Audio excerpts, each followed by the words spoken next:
Yo, what is up guys? Delboy here, aka Blue Collar Sports TV. Hopefully you guys are doing well. If you're new here, smash that like, hit subscribe, all of that good stuff.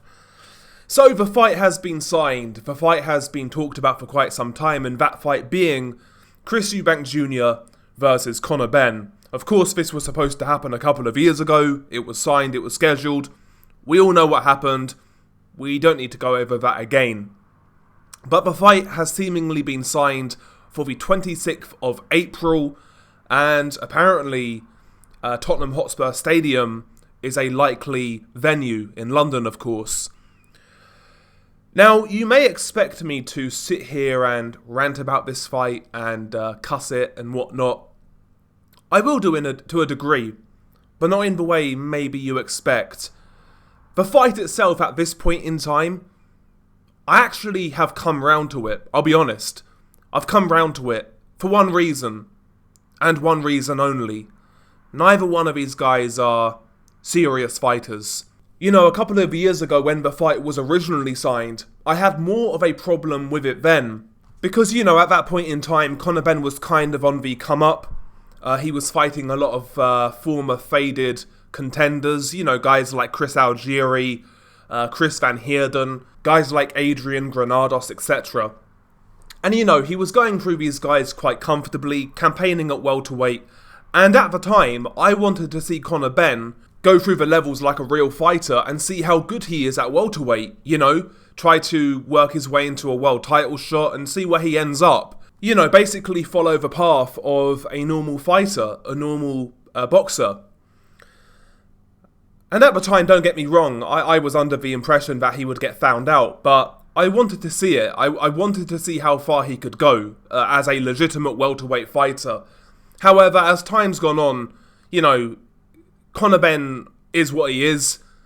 He's a celebrity fighter. He's a fighter who is trading off his dad's name, much like Chris Eubank Jr. Chris Eubank Jr. has basically turned down most of the fights that we've wanted, whether it be Janabek, whether it be Golovkin. He's really been selective, he's picked and chosen throughout his career. So we knew that was the path for Chris Eubank Jr., but at the time I was hoping that Conor Benn would buck that trend and actually try to be a real fighter, kind of similar to what Tim Tszyu's done. And you know, despite Tim Tszyu falling short in the last year, nobody can say that he's not a real fighter. You know, he's proven that he's willing to get in there with risky opponents, you know, sometimes short notice. And I kind of wanted to see a similar path for Conor Benn, but I realised that's not going to happen, so why not just make do with this? You know, why not make do? It's going to be a fun build-up, I'm pretty sure it's going to be a fun fight, and yeah, ultimately these two guys are not serious fighters, you know? So let's take a step back and, I guess, just accept this for what it is, you know? Don't pay for it if you don't want to see it. I'm not going to pay for it. I will watch it though. But I'll enjoy it for what it is, you know. It's a cheap rivalry. I'm sure there's going to be some shenanigans in the build-up, especially considering what went down in the first fight, or well, prior to the first scheduled fight. There's going to be shenanigans. There's going to be trash talk. Just think of it as a male soap opera. Like WWE almost, you know?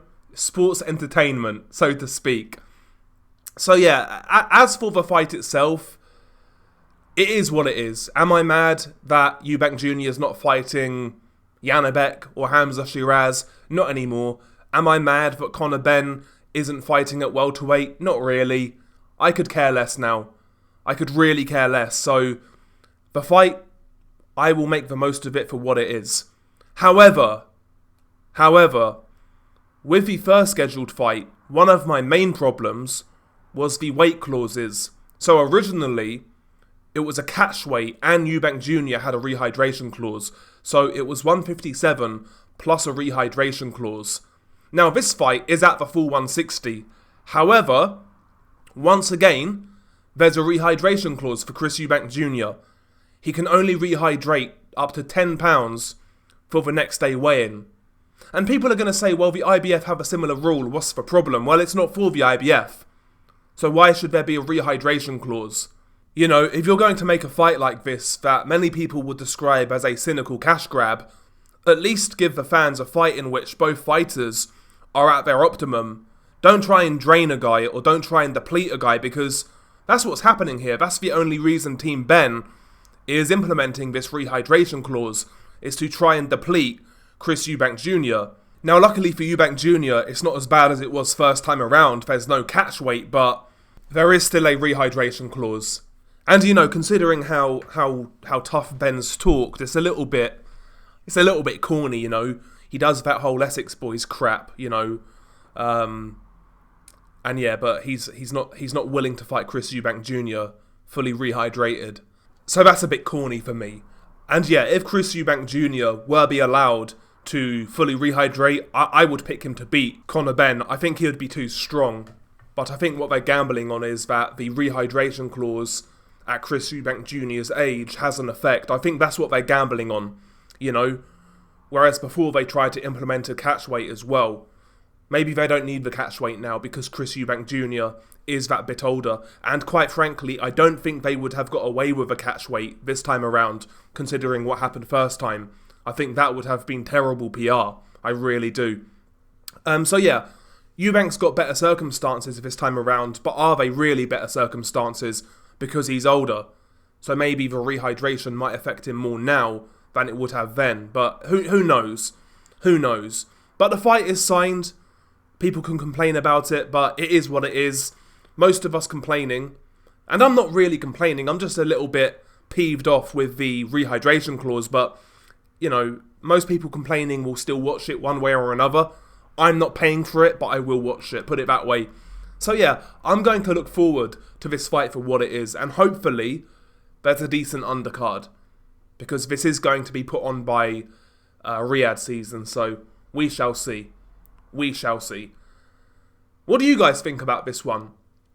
What do you guys think about it? Are you excited?